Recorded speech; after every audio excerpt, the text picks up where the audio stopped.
గౌరవనీయులు జనసేన అధినేత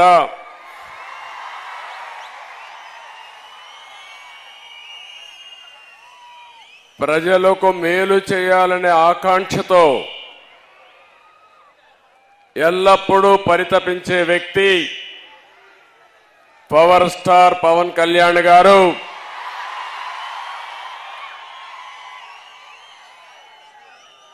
గౌరవనీయులు ఎప్పుడు కూడా మీ అందరికీ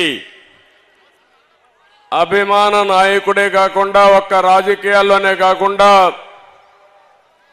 సినిమా రంగంలో కూడా మీ అందరికీ సేవలు అందిస్తున్నటువంటి బాలకృష్ణ గారు.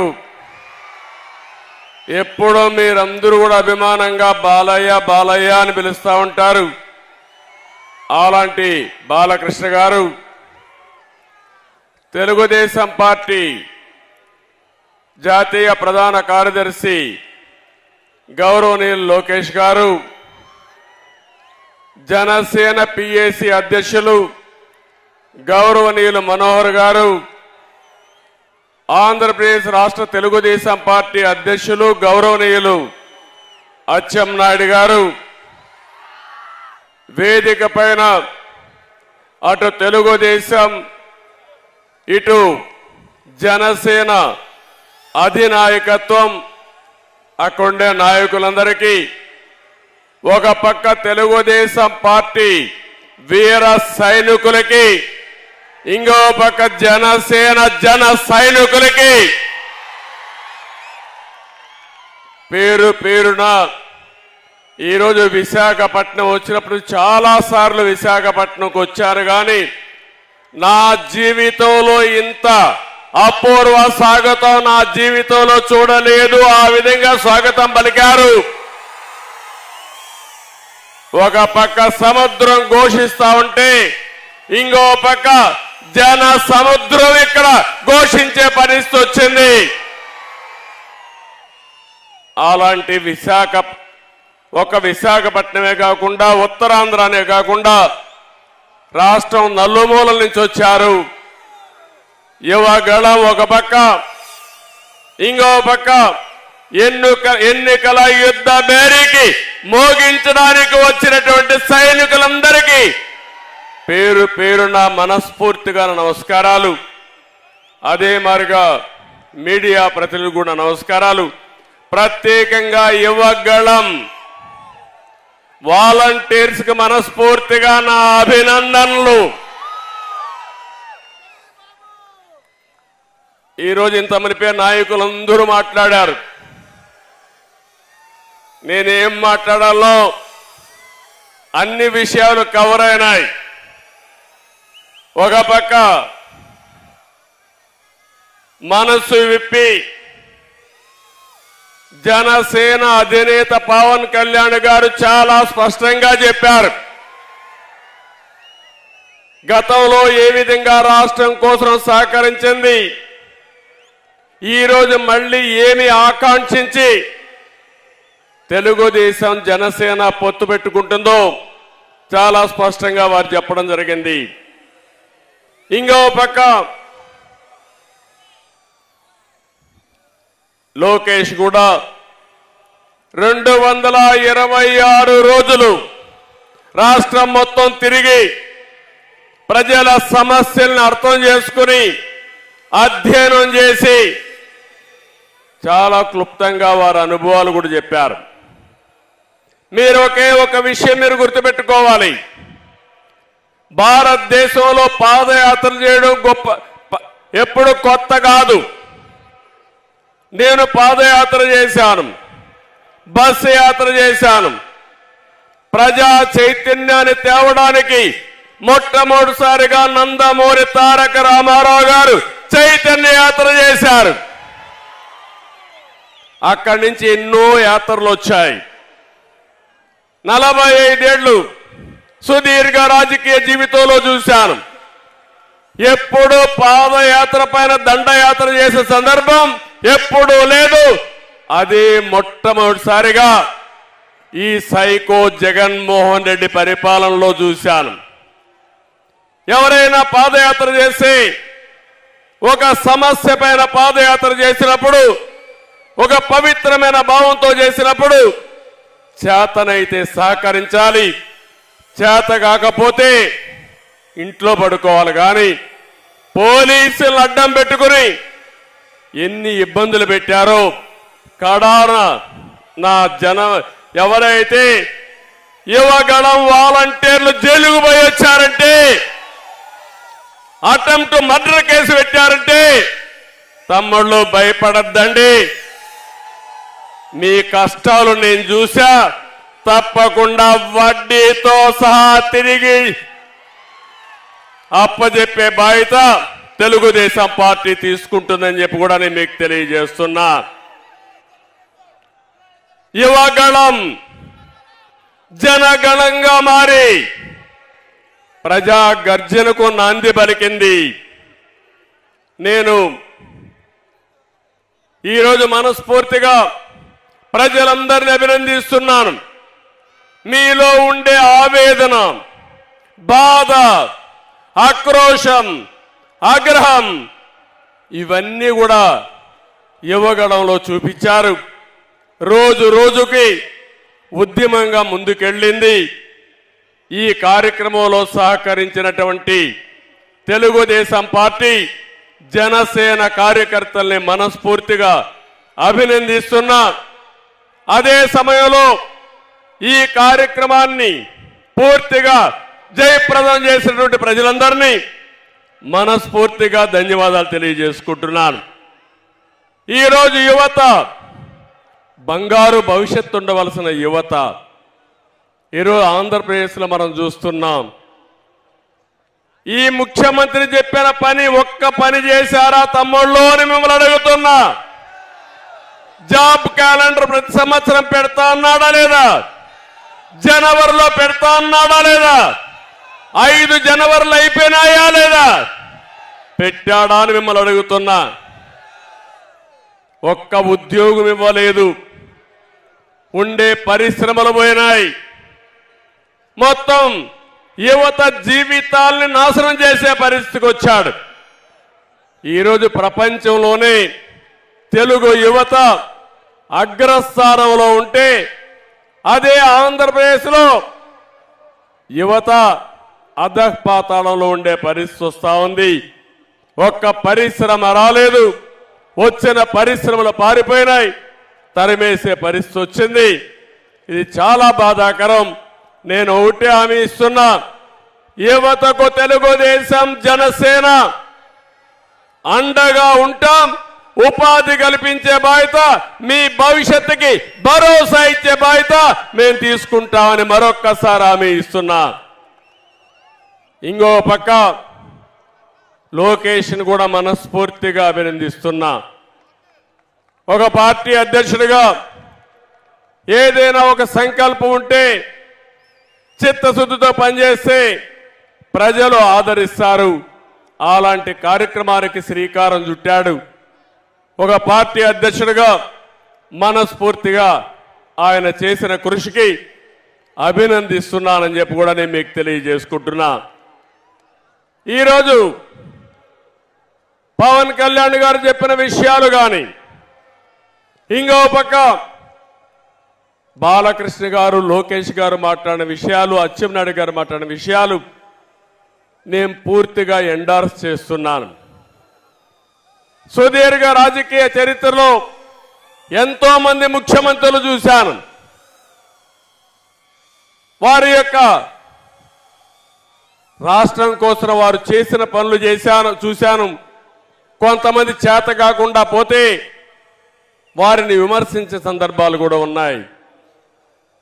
రాజకీయాల్లో ఎప్పుడు కూడా రాజకీయ వ్యతిరేకత ఉంటుంది తప్ప వ్యక్తిగత వ్యతిరేకత ఉండదు. ఈ విషయం మీరు గుర్తుపెట్టుకోవాల్సిన అవసరం ఉంది. ఈరోజు ఈ రాష్ట్రంలో చూస్తా ఉంటే విశాఖపట్నంలో ఉన్నాం మనం. విజయనగరం, భోగాపురం నియోజకవర్గంలో మీటింగ్ పెట్టుకున్నాం.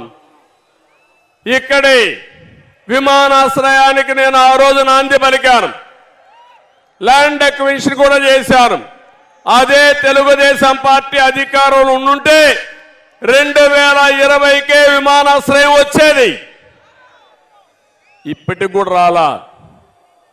అంటే ఎలాంటి ప్రవర్తన చేశాడో మీరు గుర్తుపెట్టుకోవాల్సిన అవసరం ఉంది.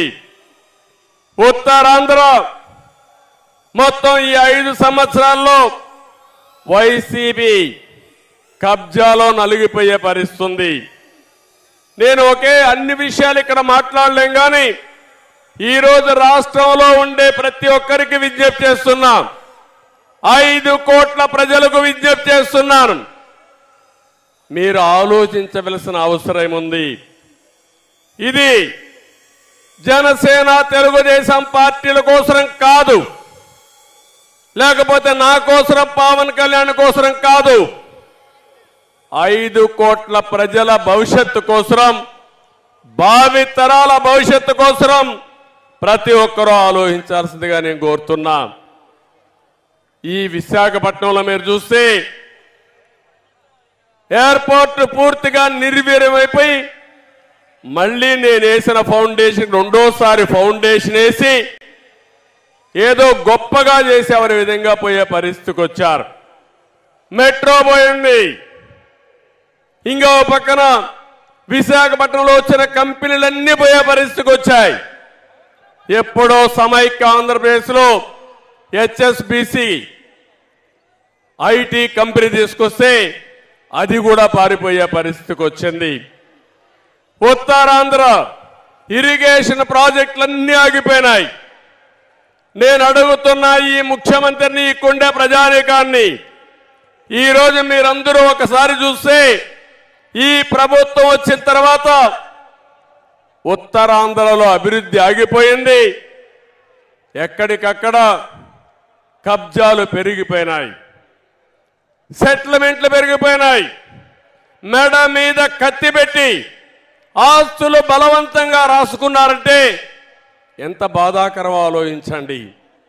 నా జీవితంలో చాలా సంవత్సరాలు రాజకీయాలు చూశాను కానీ ఎప్పుడు కూడా సమైక్య ఆంధ్రప్రదేశ్లో కూడా ఇంత అరాచకాలు జరగలేదు.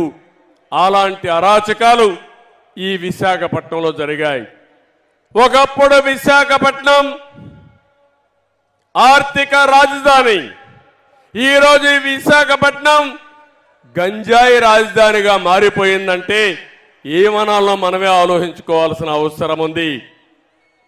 ఒక బాధాకరమైన సంఘటన. విశాఖ అంటే ఎప్పుడూ నాకు అత్యంత ప్రీతి ప్రాంతమైన నగరం, ప్రాంతం. దానికి కారణం ఉదుహుదు వస్తే ఉద్దుహుదు కాస్త మనిపోయింది. నేను ఇక్కడికి వచ్చి 10 రోజులు ఇక్కడుండి ప్రజల సహకారంతో విశాఖకు ముందు, ఉద్దుహుదు ముందు, ఉదుహు తర్వాత ఏ విధంగా ఉందో నిర్మాణం చేసిన పార్టీ తెలుగుదేశం పార్టీ. సహకరించిన ప్రజానీకం ఈ విశాఖపట్నం వాసులని చెప్పి కూడా నేను మీకు తెలియజేస్తున్నా. ఈరోజు ఇంకొక విషయం మీరు ఒకసారి గుర్తుపెట్టుకోవాలి. రివర్స్ పాలన ఉన్నాడు, విధ్వంస పాలనకు నాంది పలికాడు. ఇంత మునిపే మిత్రులు చెప్పారు, కక్ష సాధింపులు, విధ్వంసాన్ని చేయడం, మంచి చేయడం చేత కాకపోతే గమ్మునుంటే నష్టం రాదు. కానీ కావాలని విధ్వంసం చేసుకుంటూ వస్తే ఏం జరుగుతుందో బెస్ట్ ఎగ్జాంపుల్ ఆంధ్రప్రదేశ్. ఒక విషయం మీరందరూ గుర్తుపెట్టుకోవాలి, ఒక మంచి చేస్తే ఆ మంచి ఫలితాలు అందరికీ వస్తాయి. అదే పబ్లిక్ పాలసీ, అదే సుపరిపాలన. ఒక చెడు చేస్తే ఆ చెడు వల్ల అందరికీ నష్టం వస్తుంది. అదే ఈరోజు ఈ జగన్మోహన్ రెడ్డి చేసే పని. ఒక్క ఛాన్స్ అన్నాడు, ఒక్క ఛాన్స్ పాపానికి రాష్ట్రం 30 సంవత్సరాలు వెనక్కెళ్ళిపోయే పరిస్థితి వచ్చింది. అందుకే నేను పవన్ కళ్యాణ్ గారిని మనస్ఫూర్తిగా అభినందిస్తున్నాను. ఒక మాట ఆయన చెప్పాడు, నవ్ ఆర్ నెవర్. ఇప్పుడు కానీ మనందరం కలవకపోతే, వైసీపీ వ్యతిరేక ఓటు చీలకుండా కాపాడుకోకపోతే ఈ రాష్ట్రాన్ని కాపాడలేమని బేషరతుగా ముందుకొచ్చిన వ్యక్తి పవన్ కళ్యాణ్ గారు. దానికి మనస్ఫూర్తిగా అభినందిస్తున్నానని చెప్పి నేను మీకు తెలియజేస్తున్నా. ఇంకొక మాట కూడా చెప్పాడు, వైసీపీ విముక్త ఆంధ్రప్రదేశ్గా ఆంధ్రప్రదేశ్ ఉండాలని కోరాడు. రాజకీయాల్లో పార్టీలు పెట్టే స్వేచ్ఛ ఎవరికైనా ఉంది, తప్పు లేదు, ప్రజలు ఎంపిక చేసుకుంటారు. కానీ రాష్ట్రాన్ని సర్వనాశనం చేసే హక్కు మాత్రం ఎవ్వరికీ లేదు. మేమంతా 5 సంవత్సరాలు మీరు ఓట్లేశారు. ఈ రాష్ట్రానికి ఒక ట్రస్టీగా ఉండమన్నారు, చేతనైతే మంచి చేయమన్నారు.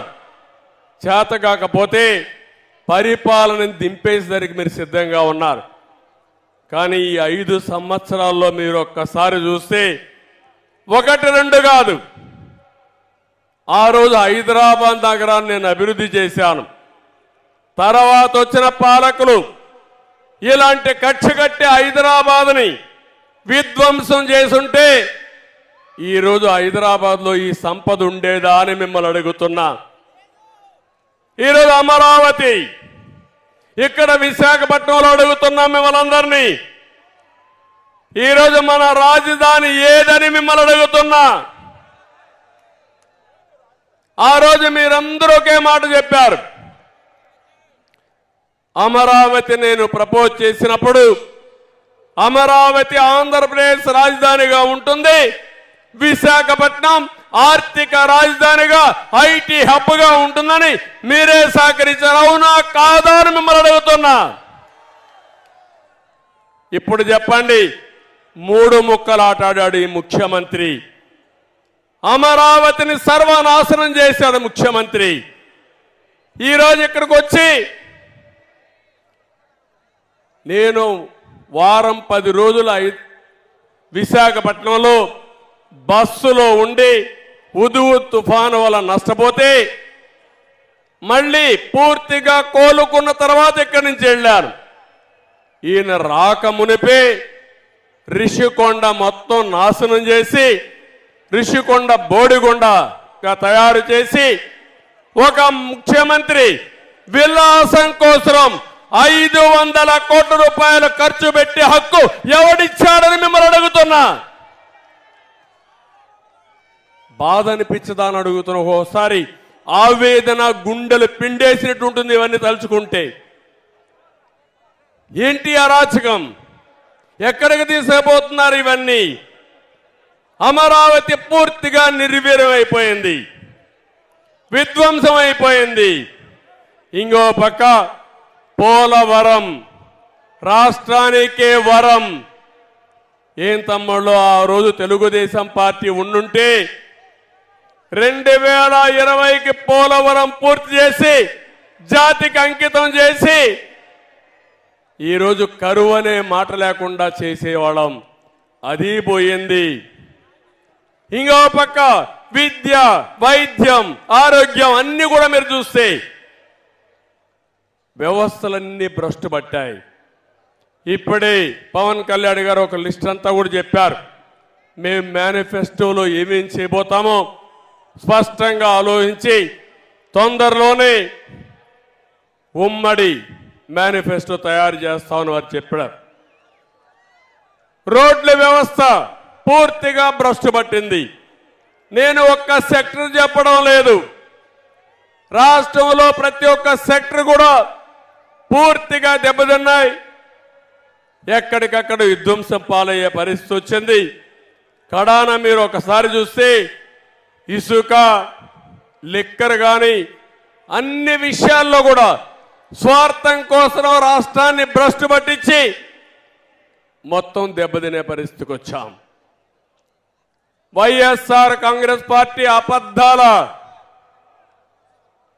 పునాది మీద నిర్మాణం చేసిన పార్టీ ఆ పార్టీ. నేను అడుగుతున్నా, ఎన్నికల ముందు ప్రత్యేక హోదా సాధిస్తానని చెప్పారా లేదా? మీరు సాధించారా అని అడుగుతున్నా. ఇంకో పక్క రైల్వే జోన్ సాధిస్తామని చెప్పారా లేదా? మీరు ఇచ్చారా అని అడుగుతున్నా.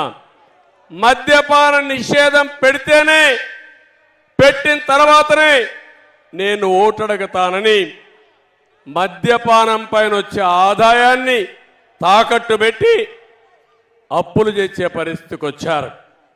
సిపిఎస్ వారంలో రద్దు చేస్తా అన్నారు, చేశారని అడుగుతున్నా.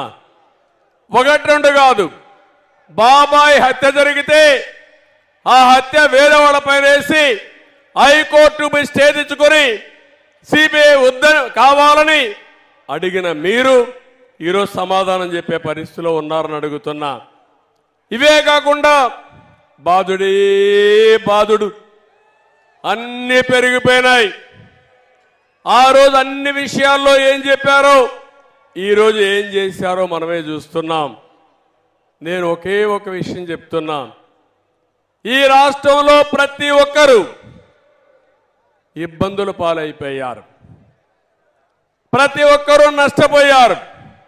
బాధ ఆవేదనతో ఎవరైనా బయట వస్తే వాళ్ళపైన తప్పుడు కేసులు, ఎవరైనా ప్రశ్నిస్తే వాళ్ళపైన వేధింపులు.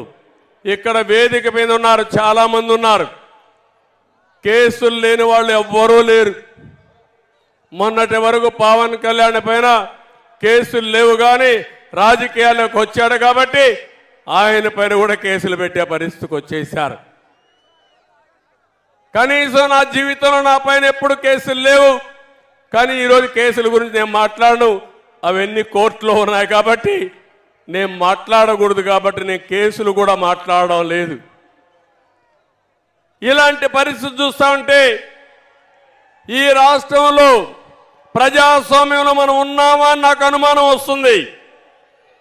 ఎవరు ఇంట్లో స్వేచ్ఛగా బ్రతికే పరిస్థితి లేదు, స్వేచ్ఛగా తిరిగే పరిస్థితి లేదు. అన్యాయం జరిగితే ఇది అన్యాయం అని ప్రశ్నించే పరిస్థితి లేదు. మీ ఆస్తులు కబ్జా చేస్తే గొంతు మీద కత్తి పెట్టి రాయించుకుంటే ఇది తప్పని అడిగితే రక్షించే నాదుడే లేడు.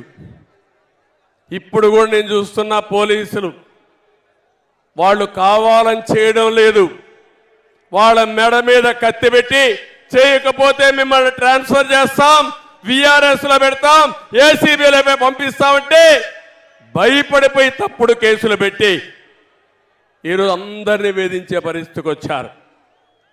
ఈ మధ్య కాలంలో కొంతమంది నన్ను కలిశారు, కలిసి బాధపడుతున్నారు, ఏడుస్తున్నారు. మా దగ్గర తప్పుడు పనులు చేయించారు, ఈ తప్పుడు పనుల వల్ల మాకు చాలా బాధ ఉందని మానసికంగా కుంగిపోయే పరిస్థితికి వచ్చారు. కొంతమంది కావాలని రేపు ఒక రోజుందని ఆలోచించకుండా, మళ్ళీ ఎన్నికలు వస్తాయని ఆలోచించకుండా తప్పుడు పనులు చేయమంటే చేశారు. నేను ఒకటే చెప్తున్నా, అలాంటి వారిని మాత్రం ఎట్టి పరిస్థితుల్లో వదిలిపెట్టం. ఎక్కడున్నా సరే చట్టపరంగా వాడిని శిక్షించే బాధ్యత తెలుగుదేశం పార్టీ జనసేన తీసుకుంటామని చెప్పి కూడా నేను మీకు తెలియజేస్తున్నాను. అందుకే నేను అంటున్నా, మీరందరినీ కూడా రాష్ట్రంలో ప్రతి ఒక్క వ్యక్తి ఆలోచించండి. ఏదో మాకందరికీ ముఖ్యమంత్రి పదవులు కావాలనో అధికారం కావాలని కాదు. ఈ రాష్ట్రంలో ప్రజాస్వామ్యం కూని చేయబడ్డది. ఏ వ్యక్తి కూడా స్వేచ్ఛగా మాట్లాడలేకుండా, నచ్చిన పార్టీకి సహకరించే పరిస్థితి కూడా లేకుండా. ఒక్క విషయం మీరు గుర్తుపెట్టుకోండి, ఒంగోలులో మహానాడు పెట్టాం, బస్సులు రానియకుండా, మీటింగ్కి స్థలం ఇవ్వనీయకుండా నానా ఇబ్బందులు పెట్టారు. ఆ రోజు కూడా ఎక్కడికక్కడ ప్రజలైతే పెద్ద ఎత్తున వాహనాలు వేసుకుని సొంత వాహనాలతో ట్రాక్టర్లతో 2 రోజులకు 3 రోజులకు మునిపి ఆ వెన్యూకి చేరారు. ఈరోజు ఇక్కడ పెట్టాం, మీటింగ్ పెట్టాం. కేంద్రం ట్రైన్స్ కావాలంటే ఇచ్చారు, రాష్ట్రం మాత్రం ఆర్టీసీ బస్సు ఒకటి ఇవ్వాలా? ఏం తమ్ముళ్ళు, 5 కోట్ల ప్రజలు ఆలోచించుకోవాలి. నీ మీటింగ్ పెడితే ప్రైవేట్ బస్సులు, ఆర్టీసీ బస్సులు ఇష్టానుసారంగా వాడతారు. అదే ప్రతిపక్షం మీటింగ్ పెడితే మేము డబ్బులు కడతామంటే బస్సులు ఇవ్వనీయకుండా చేశారంటే ఇది ప్రజాస్వామ్యమాని మిమ్మల్ని అడుగుతున్నా. కడాన ఆటోలు వస్తా ఉంటే ఆటోలు కూడా రాకూడదని అడ్డం పడ్డారు. ప్రైవేటు బస్సులు ఇస్తా ఉంటే దానికి కూడా అడ్డం పడ్డారు. కానీ సంకల్పం ఉంది. మీరు ఎన్ని ఇబ్బందులు పెట్టినా తప్పించుకొని ఈ మీటింగ్కి వచ్చి బ్రహ్మాండంగా జయప్రదం చేశారంటే మిమ్మల్ని అందరినీ మనస్ఫూర్తిగా అభినందిస్తున్నాను. ఇంకో పక్క భవిష్యత్ గ్యారంటీ మీద ఇప్పటికే కార్యక్రమం మనం స్టార్ట్ చేశాం. ఈ భవిష్యత్ గ్యారంటీ ఒక పక్క తీసుకుపోతూనే ఉమ్మడి ఎలక్షన్ మేనిఫెస్టో కూడా తొందరలోనే తయారు చేసి ఇంకొక 1-2 మీటింగులు పెట్టాలనుకుంటున్నాం.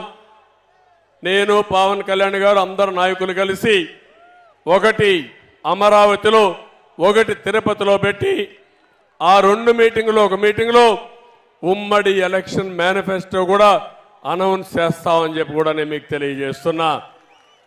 ఇప్పటికే మహాశక్తి కార్యక్రమానికి శ్రీకారం చుట్టాం. ప్రతి ఒక్క ఆడబిడ్డకి 1500 రూపాయలు నెలకు ఇవ్వడానికి 18 సంవత్సరాల వయసు వచ్చిన వాళ్ళందరికీ ఇస్తున్నాం. ఇంకో పక్క చదువుకునే పిల్లలందరికీ తల్లికి వందనం కింద 15,000 రూపాయలు ఇస్తాం. ఒకప్పుడు దీపం పెట్టాం, మళ్ళీ 3 సిలిండర్లు ఇవ్వాలని చెప్పి నిర్ణయించాం. ఉచితంగా 3 సిలిండర్లు ఇస్తాం. ఆర్టీసీ బస్సుల్లో ఆడబిడ్డలకు ఉచిత ప్రయాణ సౌకర్యం కల్పించడానికి ఇప్పటికే నిర్ణయం చేశాం. ఇది కాకుండా ఇంకో పక్కన మీరు చూస్తే ఏదైతే యువగళం ఒక చరిత్ర 20 లక్షల మందికి ఉద్యోగాలు ఇప్పించే బాధ్యత 5 సంవత్సరాల్లో ఈ అలయన్స్ పార్టీలు తీసుకుంటాం. ఇది కాకుండా నెలకు 3,000 రూపాయల నిరుద్యోగులకి నిరుద్యోగ భృతి ఇచ్చి మిమ్మల్ని ఆదుకుంటాం. బాగా చదివించే బాధ్యత నాలెడ్జ్ ఎకానమీలో ప్రపంచ పట్టణంలో తెలుగు జాతిని తెలుగు యువతను పెట్టే బాధ్యత తీసుకుంటాం. వ్యవసాయం నేను ఎక్కువ మాట్లాడడం లేదు, ఇంత మునిపే మన వాళ్ళందరూ చెప్పారు. వ్యవసాయం సర్వనాశనమైంది. రైతాంగం చితికిపోయారు. ఆత్మహత్యల్లో నెంబర్ 1 ఉన్నాం, అప్పుల్లో నెంబర్ 1 ఉన్నాం. మళ్ళీ రైతు రాజ్యం వస్తుంది. రైతును ఆదుకునే బాధ్యత తెలుగుదేశం పార్టీ తీసుకుంటాం. ప్రతి ఒక్క రైతుకి 20,000 రూపాయలు సంవత్సరానికి ఆర్థిక సహాయం చేసే బాధ్యత అన్నదాత కార్యక్రమం కింద చేస్తామని చెప్పి కూడా నేను మీకు తెలియజేస్తున్నా. ఇదే కాకుండా ఏదైతే బీసీ రక్షణ చట్టం తీసుకొచ్చి తెలుగుదేశం పార్టీకి అదే మరి రాజకీయాల్లో మనం ఒకసారి ఆలోచిస్తే 50% జనాభా వెనుకబడిన వర్గాలు ఉన్నారు, ఆర్థికంగా ఇబ్బందుల్లో ఉన్నారు, అన్ని రంగాల్లో వెనుకబడి ఉన్నారు. వాళ్ళని ఆదుకునే బాధ్యత కూడా తీసుకుంటామని చెప్పి నేను మీకు తెలియజేస్తున్నాను. వీళ్లే కాకుండా ప్రతి ఒక్క ఇంటికి డ్రింకింగ్ వాటర్ ఇవ్వడం, అది కాకుండా సమాజంలో ఎస్సీ ఎస్టీ బీసీ మైనారిటీ అగ్రవర్ణాల్లో ఉండే పేదవాళ్ళను కూడా ఆర్థికంగా ఆదుకుంటాం. వాళ్లకు న్యాయం చేసే బాధ్యత తీసుకుంటాం. దానికి కూడా ఒక కార్యక్రమం తయారు చేసి నిర్దిష్టమైన ప్రణాళిక మీ ముందుకు తీసుకొస్తామని చెప్పి కూడా నేను మీకు తెలియజేస్తున్నాను. ఇవన్నీ కూడా సూపర్ 6 ఇప్పుడే ఇచ్చాం. ఇంకో పక్క మీరు చూస్తే భవిష్యత్తులో ఏమేం చేయాలనే కార్యక్రమాలపైన అధ్యయనం చేస్తాం. ఆ అధ్యయనం చేసి ఏ విధంగా మిమ్మల్ని ఆదుకోవాలని ఆదుకుంటాం. ఈరోజు ఒక్క విషయం ఈ మహాసభ ద్వారా తెలియజేస్తున్నాను. జగన్ పని అయిపోయింది. ఇప్పుడే మిత్రులు చెప్పినట్టు రేపు జరిగే కురుక్షేత్ర యుద్ధంలో వైసీపీ ఓడిపోవడం ఖాయం. అది నిర్ణయం అయింది. ప్రజలు నిర్ణయించుకున్నారు. ఎప్పుడైతే వైసీపీ ఎప్పుడైతే తెలుగుదేశం జనసేన అలయన్స్ అన్నామో ఆ రోజే వాళ్ళ పని అయిపోయిందని మరొక్కసారి విజ్ఞప్తి చేస్తున్నా. అయితే ఒక్క విషయం మిమ్మల్ని అందరినీ కోరుతున్నా. ఈరోజు వైసీపీ నాయకులకు నిద్ర రావడం లేదు. నేను రాజకీయాలు ఎప్పుడూ చూడలేదు. ఎమ్మెల్యేలు కూడా ట్రాన్స్ఫర్లు చేస్తున్నారు ఎంఆర్ఓలు మారిగా. 5 ఏళ్ళు ఇక్కడ పనిచేశాడంట, ఈయన ఇంకో కాన్స్టిట్యున్సీ పంపిస్తారంట. ఇక్కడ మంత్రిగా చేశాడంట, ఇక్కడ ఆయన కథలన్నీ తెలిసిపోయినాయి, ఆయన లీలలో ప్రజలకు అర్థమైపోయినాయి కాబట్టి ఆయన ఇంకొక ఊరికి పంపిస్తారంట. 80-90 మంది ఎమ్మెల్యేలు పనికిరారంట. వాళ్ళని మార్చడమో లేకుంటే వాళ్ళు తీసేయడమో చేస్తారంట. వాళ్ళు కాదు పనికిరాని వాళ్ళు. పనికిరాని వ్యక్తి, రాజకీయాలకు ఏమాత్రం అర్హత లేని వ్యక్తి ఈ జగన్మోహన్ రెడ్డి అని చెప్పి కూడా నేను మీకు తెలియజేస్తున్నా. అందరూ సైకో సైకో సైకో అంటున్నారు. నాకు ఇప్పటికి కూడా అర్థం కావడంలో ఆయన క్యారెక్టర్ ఎలాంటి క్యారెక్టర్ నాకు అర్థం కాలేదు. 10-12 మంది ముఖ్యమంత్రులు చూశా, ఎన్నో ప్రభుత్వాలు చూశాను, కేంద్రంలో చూశాను, రాష్ట్రంలో చూశాను. ఇలాంటి విచిత్రమైన నాయకుడిని నా జీవితంలో ఎప్పుడూ చూడలేదని మరొక్కసారి మీకు తెలియజేస్తున్నా. అలాంటి వ్యక్తి రాజకీయాలకి అర్హత లేదు. అందుకే నేను పూర్తిగా 5 కోట్ల ప్రజలకు కూడా విజ్ఞప్తి చేస్తున్నా. ఆంధ్రప్రదేశ్ రాష్ట్రంలో ప్రజానీకం బాగుపడాలంటే, కంటి నిండా నిద్రపోవాలంటే, మన భవిష్యత్తు ఉండాలంటే, మన ఆస్తులకు ప్రాణాలకి మన ఆడపిల్లలకు రక్షణ ఉండాలంటే వైసీపీ విముక్త రాష్ట్రంగా ఏపీ తయారు కావాలి. వైసీపీ అనేది ఒక పార్టీనే కాదు, అలాంటి వ్యక్తి రాజకీయాలకు ఉండడానికి అర్హత లేదు. నేను మళ్ళీ చెప్తున్నా, ఒక్క ఓటు అలాంటి వ్యక్తికి వేసినా, అలాంటి పార్టీకి వేసినా అది రాష్ట్రానికి ఒక శాపంగా మారుతుంది. 5 సంవత్సరాలకు మునుపు విధ్వంసం ఏంటో చేసి చూపించాడు. ఆయన చేసిన తప్పులు రాష్ట్రానికి శాపంగా మారాయి. ఆ శాపాలే ఈరోజు మనందరం అనుభవించే పరిస్థితికి వచ్చాం. ఈ విషయం మీరు గుర్తుపెట్టుకోవాల్సిన అవసరం ఉంది. ఈరోజు ఇంకొక విషయం అందరినీ కోరుతున్నాను. రాష్ట్రంలో ఓట్ల దొంగలు పడ్డారు. అంటే మన ఓటు ఉంటే తీసేస్తున్నారు. అంటే తెలుగుదేశానికి జనసేనకు ఓటేస్తారంటే వాళ్ళని రిమూవ్ చేసేస్తున్నారు. ఇది చాలా భయంకరమైన విషయం. నేను ఎప్పుడు కూడా నా చరిత్రలో ఓటర్ లిస్టు ఈ విధంగా చేయొచ్చని కూడా నేను ఎప్పుడు ఆలోచించలేదు. ఎన్నికలప్పుడు అధికారులంతా ఓటర్ లిస్టు తయారు చేస్తారు. రాజకీయ పార్టీలు ఎన్నికల సమయంలో ఆ ఓటర్ లిస్టు తీసుకుని ప్రచారం చేసి ఎన్నికల్లో మనం గెలుస్తాం. ఈరోజు దౌర్భాగ్యం, ఓటర్స్ను కూడా మనం వెరిఫై చేసుకోవాలి. నా ఓటు ఉందా లేదా చూడాలి. అంటే ఎంత దౌర్భాగ్యమో ఈ రాష్ట్రంలో మీరు గుర్తుపెట్టుకోవాలి. దేశంలో ఏ రాష్ట్రంలో జరగనటువంటి సంఘటనలు ఈ రాష్ట్రంలో జరుగుతున్నాయంటే ఇది చాలా బాధాకరం. యువతకు పిలిపిస్తున్నా, మీరందరూ కూడా ఎవరైతే ఎలిజిబిలిటీ ఉండే ప్రతి ఒక్క యువత ఓటు ఎన్యూమరేట్ చేసుకోండి. ఆ ఓటు అనేది మీ జీవితాలనే కాకుండా రాష్ట్ర భవిష్యత్తును మారుస్తుంది. ఈ విషయం ప్రతి ఒక్కరూ గుర్తుపెట్టుకోవాల్సిన అవసరం ఉంది. మీరు ఏదైతే ఎప్పటికప్పుడు మీ సెల్ ఫోన్లో యూట్యూబ్ కానీ ఇవన్నీ బ్రౌజ్ చేస్తూ ఉంటారు, వెబ్సైట్లన్నీ బ్రౌజ్ చేస్తారు. ప్రతిరోజు ఒక్కసారి మీ ఓటు ఉందా లేదా అని చెక్ చేసుకోవాల్సిన బాధ్యత మనందరిపైన పడింది. 4 కోట్ల మంది ఓటర్స్ ఉన్నారు. ప్రతి ఒక్కరూ చెక్ చేసుకోమని, సహకరించమని. మీకు ఓటు ఉంటే రేపు మీ ఓటు వేస్తే తద్వారా ఈ రాష్ట్రాన్ని కాపాడిన వాళ్ళు అవుతారు. ఈ విషయం కూడా మీరు గుర్తుపెట్టుకోవాల్సిందిగా నేను మిమ్మల్ని కోరుతున్నా. నేను ఒకే ఒక విషయం అందరికీ విజ్ఞప్తి చేస్తున్నా. మీరు ఒక అడుగు వేయండి, మేము 100 అడుగులు వేస్తాం. మీరు ఒక త్యాగానికి సిద్ధంగా అండి, మేము 100 త్యాగాలు చేసి ఈ రాష్ట్రాన్ని పైకి తేవడానికి ముందుకు వస్తాం. కానీ అట్లా కాకుండా మీరు చేసుకోండి, మాకేం సంబంధం లేదంటే రాష్ట్రం నష్టపోతుంది, భావితరాలు నష్టపోతాయని చెప్పి నేను మీకు తెలియజేస్తున్నా. ఒక ఆడబిడ్డకు విజ్ఞప్తి చేస్తున్నా. మీ పిల్లల్ని పెంచుతున్నారు, పెంచి బాగా చదివిస్తున్నారు. చదివించిన నీ బిడ్డకు ఉద్యోగం రాకుండా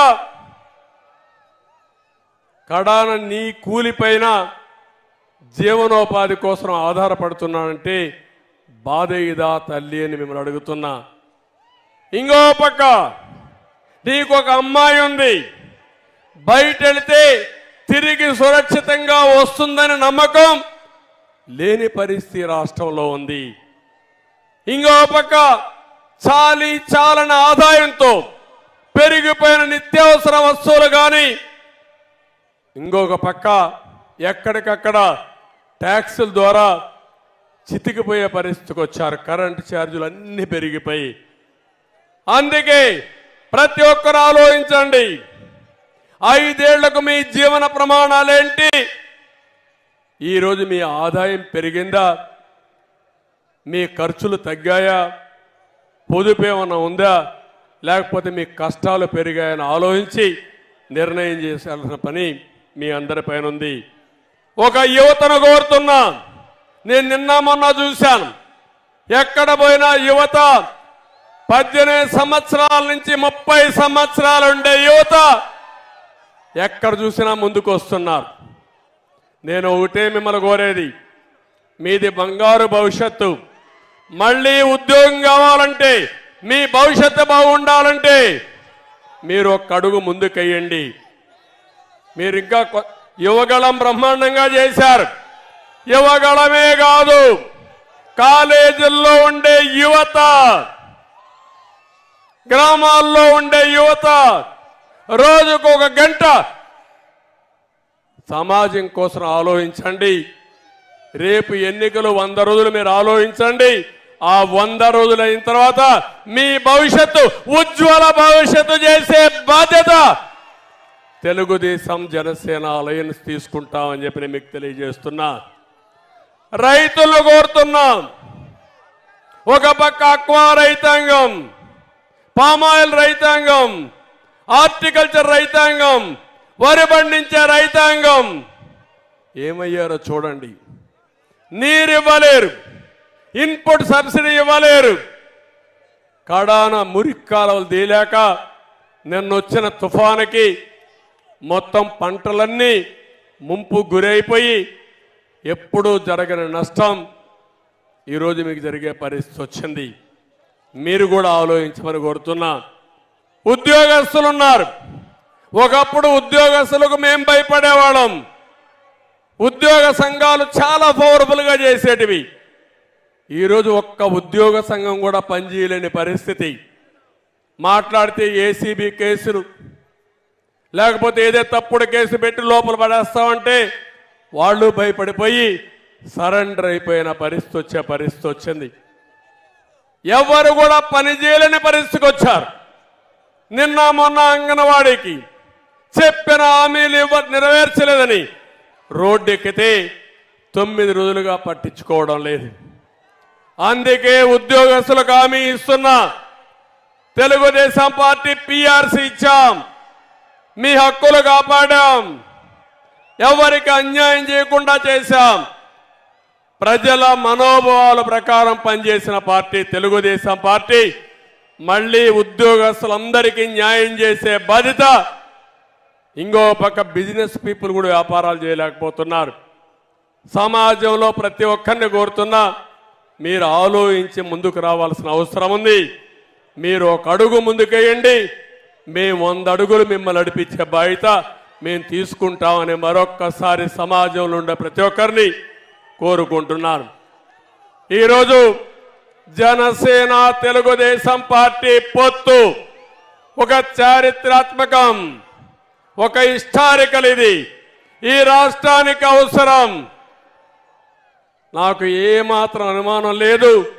ఎప్పుడైతే ఎన్నికలు పొత్తు అనౌన్స్ చేశామో ఆ రోజే ఇది సూపర్ హిట్ అయింది. జగన్ సినిమా అయిపోయింది. అందుకే పానిక్ బటన్ నొక్కుతున్నాడు. అది మునిగిపోయే పడవ, అది మునిగిపోవడం ఖాయం. ఈ సందర్భంగా ప్రతి ఒక్క కార్యకర్తను కోరుతున్నా, రాష్ట్ర భవిష్యత్తును ఆకాంక్షించి హైకమాండ్ మేము ఏ నిర్ణయం తీసుకున్నా ఆ నిర్ణయాన్ని అటు జనసేన ఇటు తెలుగుదేశం కార్యకర్తలు పూర్తిగా ఆచరిస్తూ ముందుకు పోవాల్సిందిగా మరొక్కసారి మిమ్మల్ని కోరుతున్నా. జన సైనికులకి తెలుగుదేశం పార్టీ వీర సైనికులను కోరుతున్నా, కలిసి పనిచేయండి, 100 రోజులు పనిచేయండి. ఆ తర్వాత మిమ్మల్ని ఏ విధంగా కాపాడుకోవాలి, ఏ విధంగా ఆదరించాలి, ఏ విధంగా గుర్తించాలో గుర్తించే బాధ్యత తెలుగుదేశం పార్టీ తీసుకుంటామని మరొక్కసారి హామీ ఇస్తూ ఈరోజు మిమ్మల్ని అందరినీ ఒకటే కోరుతున్నా. మీ ఉత్సాహం చూసా, మీ అభిమానం చూసా నా జీవితంలో ఎప్పుడు కూడా మర్చిపోలేను. తప్పకుండా గుర్తుపెట్టుకుంటా.